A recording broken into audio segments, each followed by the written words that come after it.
참 예레미야를 읽으면 읽을수록 가슴이 아픈 마음을, 아려오는 마음을 금할 길이 없습니다. 어디 한 군데 하나님께서 복 주시는 말씀이 아니라 회개하라고, 그렇지 않으면 징계하겠다. 그것이 계속 반복되고 있죠. 예레미야서 전체를 통해서 반복되고 있고, 아예 그것들을 뽑아서 엑기스로 만든 슬픈 노래가 예레미야 애가입니다. 우리의 존재 자체가 죄악 덩어리이기 때문에, 죄성으로 철저히 물들어 있는 존재이기 때문에, 그런 오늘 우리의 모습을 똑바로 보고 회개하고 바로 서라고 이 예레미야서를 기록해 주신 줄로 믿습니다. 하나님께서 예레미야에게 오늘 말씀하신 것은 예배하러 오는 자들에 대하여 이를 선포하라, 그렇게 말씀하십니다. 특정인들을 염두에 두고 하신 말씀이죠. 어디에요? 성전에 와서 예배하는 자들에게 경고의 말씀을 선포해라, 그런 말씀입니다. 2절 보니까 너는 여호와의 집 문에 서서 선포하라. 아예 말씀을 선포하는 장소가 성전 문 앞에서 하라고 그렇게 말씀하시죠. 여호와께서 예배하러 이 문으로 들어가는 유다 사람들아, 만군의 여호와 이스라엘 하나님께서 하신 말씀을 들으라. 너희 길과 행위를 바르게 하면 내가 너희로 이곳에 살게 하리라. 너희는 더 이상 이것이 여호와의 성전이라, 여호와의 성전이라, 여호와의 성전이라 하는 거짓말을 믿지 말라. 이게 도대체 무슨 말입니까?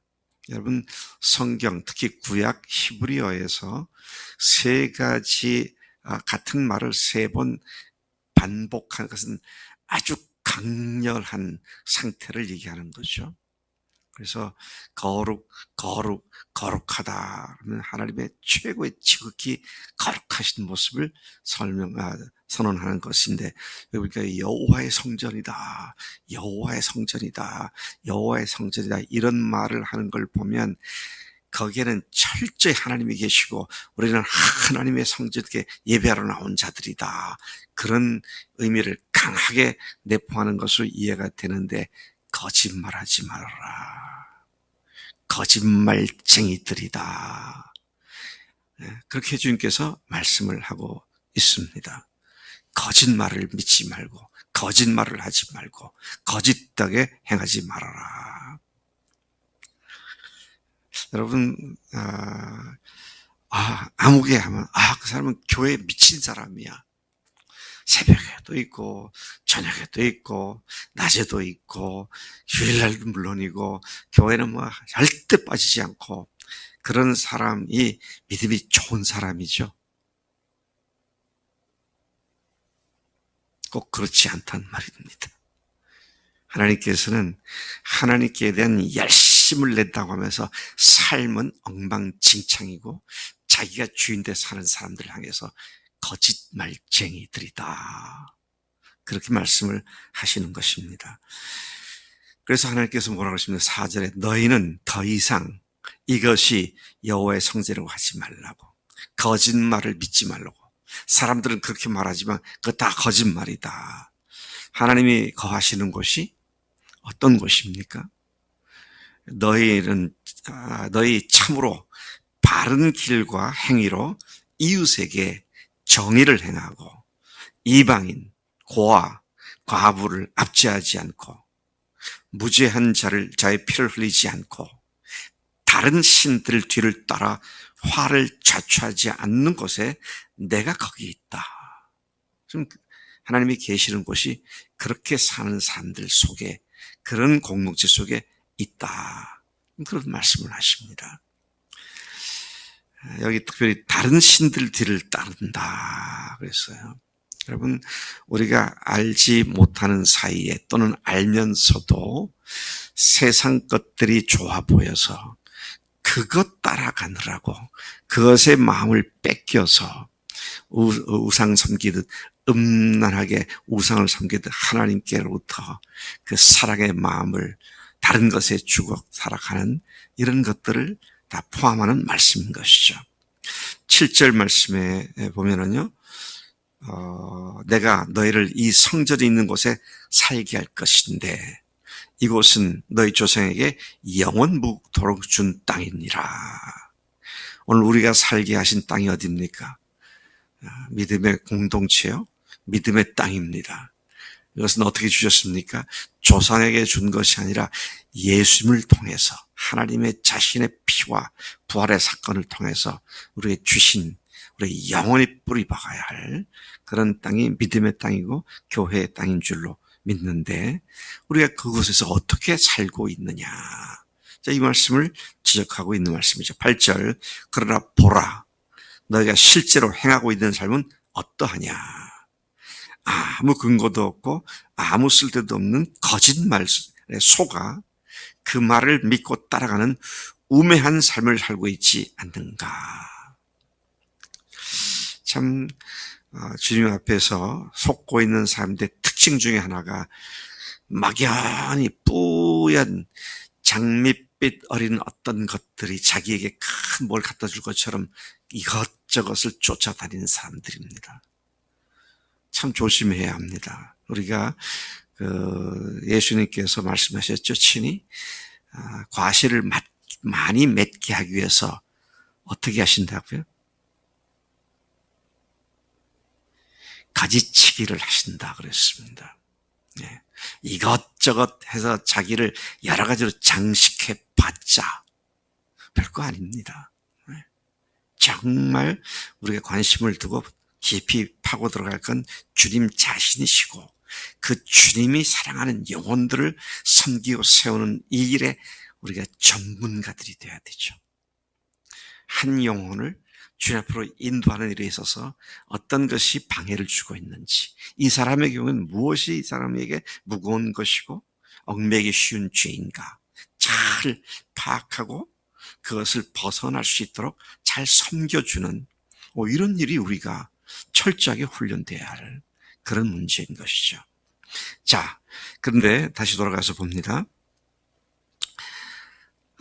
9절 너희가 거리낌도 없이 남의 것을 도둑질을 하고 사람들을 죽이고 성적으로 문란해져서 간음하며, 여기서 문란하고 간음한다는 말은 영적인 의미가 아닙니다. 육체적으로 음란한 행위를 하는 이런 것들, 거짓된 맹세를 남발하며 거짓말을 잘하죠. 약속도 잘합니다만 언제든지 공수표 남발하는 일에 익숙해 있는 그런 것들. 제가 여기에서 이런 말하면 맞아 죽을지 모르겠는데 여기가 충청도니까요. 충청도 사람한테 뭘 얘기하면 그러지요 다 그러지. 나 그건 못하겠습니다. 안 하겠습니다. 그런 말 안 하더라고요. 참 사람들이 젠틀해요. 젠틀하니 문제예요. 하지도 않을 걸 대답만 철떡같이 하잖아요. 우리 이재우 집사님은 빼놓고 보는 눈이 레이저 광선이 나오는 것 같아서 겁이 나네. 아니면 아니라 그러고 못하면 못한다. 약속은 해놓고 안 지켜. 자, 이런 것들이 많은 착오와 혼란을 불러일으킬 수 있기 때문에 참 조심해야 한다는 것입니다. 10절에 보면 내 이름으로 일컬음을 받는 이 집, 곧 너희가 내 임재하는 장소로 믿고 있는 성전에 들어와서는 내 앞에 서서 말하기를 우리가 구원을 얻었나이다. 참 오늘 우리가 십자가 부활까지 알고 믿는 우리가 구원문 잡으면 난 구원받았습니다.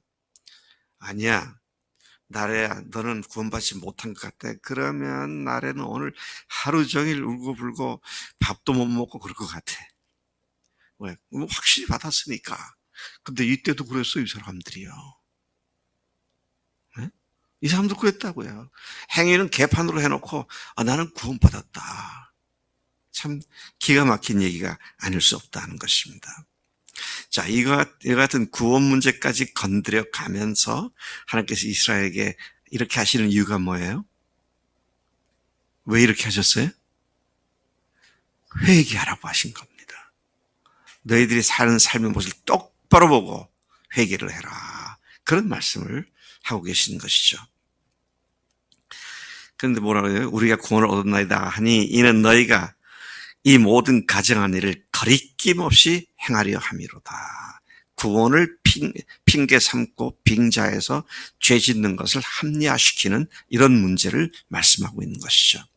자신들의 구원 문제에 있어서는 철저히 하나님을 의지한다고 하면서 실제 삶은 구원과는 전혀 동떨어진 삶, 곧 온갖 거짓과 악함으로 점철된 삶을 사는 너희들은 종교적으로는 나를 믿는다고 하지만 실제의 삶은 구원받은 백성의 모습과는 전혀 관계가 없는 삶이니 내가 어찌 너희를 악한 백성이라 하지 않겠느냐. 와, 이런 말씀 하나님이 얼마나 마음이 아프셨을까? 얼마나 힘드셨을까? 그런 생각을 하게 됩니다. 하나님은 그 택한 백성 유다를 뭐라고 부르세요? 이 악한 백성들이라고 부르셨습니다. 이 악한 백성들. 어제는 뭐라고 그랬어요? 내 버린 은찌꺼기 같은 내 버린 은. 그렇게도 말씀하셨습니다. 오늘은 더 심한 욕을 하시잖아요. 이 악한 백성들. 우리 상범 형제 보고 내가 이 악한 상범이 그러면 아마 오늘 중으로 교회 떠나고 말 거야. 아마. 목사님이 나를 악하다고. 얼마나 목사님 선언까지 두고 볼 거다. 그래서. 근데 오늘 하나님께서 이스라엘을 누구를 향해서요? 예배하러 오는 사람들을 향해서 성전문에서 이런 말씀을 하시고 있는 것을 보죠. 11절 하나님은 그 택한 백성 유다를 이 악한 백성들을 부르면서 내 이름으로 일컬음을 받는 이 집, 곧 성전이 너희 눈에는 도둑의 소굴로 보이느냐. 도둑의 소굴로 보이느냐. 예수님이 성전 척결할 때 그러셨잖아요. 너희가 이 하나님의 만민이 기도한 집을 도둑의 소굴로 만들었다. 그러니까요, 이게 참 기가 막힌 얘기가 그때나 예수님 당시나 지금이나 인간의 타락한 성은 똑같습니다. 그러니까 우리가 섰다고 그냥 자신만만할 때 우리가 분명히 할 건 언제든 또 넘어질 수 있다는 거잖아요. 그래서 뭡니까? 우리는 24시간 주님을 의지하지 않고는 살 수가 없는 존재들입니다. 네. 저도 늘 그런 기도를 해요. 하나님 도와주셔요. 성령님 역사해 주세요. 주님의 은혜가 아니면 제가 호흡하는 것 빼놓고는 다 거짓말을 하는 그런 악한 존재인데 근데 때로는 가만히 보니 호흡도 거짓말을 할 때가 있더라고. 그래서 이게 도대체 죄악 덩어리가 우리가 아니냐 그런 생각을 벗어버릴 수가 없고 하나님께 의지할 수밖에 없는 것이죠. 자, 내가 너희들이 그렇게 성전을 취급하는 것을 똑똑히 보았다. 주님께서 이렇게 11절을 말씀하십니다. 이것이 나 예레미야의 말이 아니다. 하나님의 말씀이다. 이렇게 또 강조를 하죠. 12절 가서 보면 너희는 내가 처음으로 내 이름을 둔 처소였던 실로에 가서 내 백성 이스라엘의 악에 대하여 내가 어떻게 행하는지를 보라. 그랬습니다. 자, 하나님께서는 예루살렘을 멸망시키겠다. 너희들을 이 땅에서 뿌리 뽑아서 포로로 잡혀가게 만들겠다. 특히 오늘 이런 성전을 초토화시키겠다. 그런 내용의 말씀을 하셨는데 한 예로 내가 어떻게 했는지를 기억해라. 북이스라엘 왕조가 그들의 수도로 삼았던 곳이 사마리아입니다.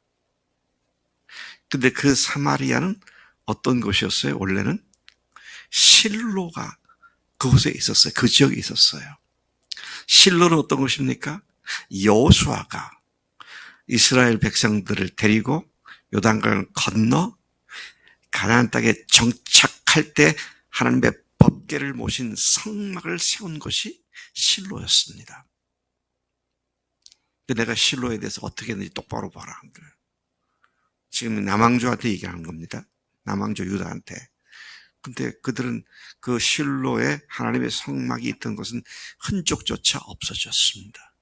그리고 에브라임이라고 말하는 건 북이스라엘을 말하는 것인데 북이스라엘 왕조가 어떻게 지구상에서 영원히 멸망되었는지 너희들이 똑똑히 보지 않았느냐.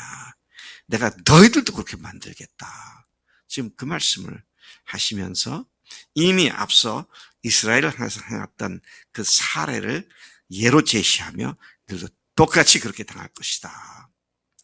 하나님 마음이 얼마나 속이 상하셨고 속에서 분노가 들끓었으면 처년의 백성, 고귀하고 숭고한 아리따운 딸, 뭐 그렇게 말씀하시던 그 유다를 향해서 아까 보니까 뭐라고 부르셨어요? 하나님께서 그들을 향해서 말할 수 없는 그들을 싫어하고 그들을 멸망시키겠다고 그렇게 말씀하신 것을 보게 되는 것이죠. 자, 하나님께서 오늘 이 말씀에서 또다시 우리의 마음을 부끄럽게 만들고 또 아프게 만드는 말씀이 13절에 나옵니다. 13절을 다시 한번 같이 읽어볼까요? 시작. 여호와의 말씀이니라. 이제 너희가 그 모든 일을 행하였으며 내가 너에게도 말하되 새벽부터 부지런히 말하여도 듣지 아니하였고 너희를 불러도 대답하지 아니하였느니라. 새벽부터 깨워 말씀하셨고 회개를 촉구했지만 여전히 회개하지 않으니 이제 너희들에게는 화가 임할 수밖에 없다. 그런 말씀을 하시면서 실로의 행함같이 내가 그렇게 하겠고 내 이름으로 일컬음받는 이 집 곧 너희 조상들에게 준 이곳에서 똑같은 일을 행하겠다. 그리고 15절 내가 너희 모든 형제 곧 에브라임 온 자손을 쫓아낸 것 같이 내 앞에서 너희를 쫓아내리라 하셨다 하니라. 이게 남왕조의 멸망이었습니다. 그리고 그로부터 590여 년, 600여 년 지난 어느 날 또다시 그 예루살렘 성전을 회복했던 다시 재건했던 그 성을 돌 위에 돌 하나 남지 않고 완전히 무너뜨리고 이스라엘이라는 민족 자체가 전 세계로 흩어져 2000년간 유랑하며 박해를 받은 그 비극적인 역사를 우리가 지금 살고 있는 이 시대에도 똑바로 보고 있습니다. 하나님은 모양 내기에 속지 않으시죠. 하나님은 겉모양으로 속지 않으십니다. 우리의 중심을 보시면서 정말 주님께서 말씀하시는 것들을 들었고 떨리는 마음으로 한마디라도 놓치지 않고 순종하는 그런 삶을 사는가, 아니면 내 보기에 좋은 것만 택해서 순종하는 척을 하고 실상은 내 유익을 위해서만 사는 그런 거짓된 믿음인가. 주님을 속일 수가 없고 주님은 속으실 수도 없으신 진리의 하나님이시고 공의로운 하나님이신 줄로 믿습니다. 하나님 아버지 감사합니다. 이 아침에 하나님 예레미야 1장부터 계속 우리에게 경고의 말씀, 회개하라고, 거짓된 종교 행위로 자신을 장식하지 말고 하나님께로 온전히 돌아오라고, 회개하고 구원받으라고 말씀하시는 이 말씀이 예수님의 십자가 부활로 구원받은 우리에게는 해당되지 않는 것처럼 착각하지 않게 하시고, 하나님 늘 주님 앞에 하나님의 도움을 필요한 사람들을 저희들이 하나님의 입장으로 서서 돕고 섬기는 그런 우리들 되게 하시고, 하나님의 심정을 늘 헤아려 하나님 내 속에 있는 하나님을 거스르는 것들을 하나님 순종하지 않게 하시고 오로지 주님께로만 순종하는 아름다운 순종의 삶들 다 되도록 우리를 인도해 주실 줄로 믿습니다. 의지합니다. 오늘 하루도 주님 앞에 어린아이 같이 순전한 마음으로 주님만 사랑하고 섬기며 형제 자매들을 사랑하고 섬기는 귀한 삶이 되도록 역사해 주실 줄로 믿습니다. 감사하고 예수님의 이름으로 기도드렸사옵나이다. 아멘. 아멘.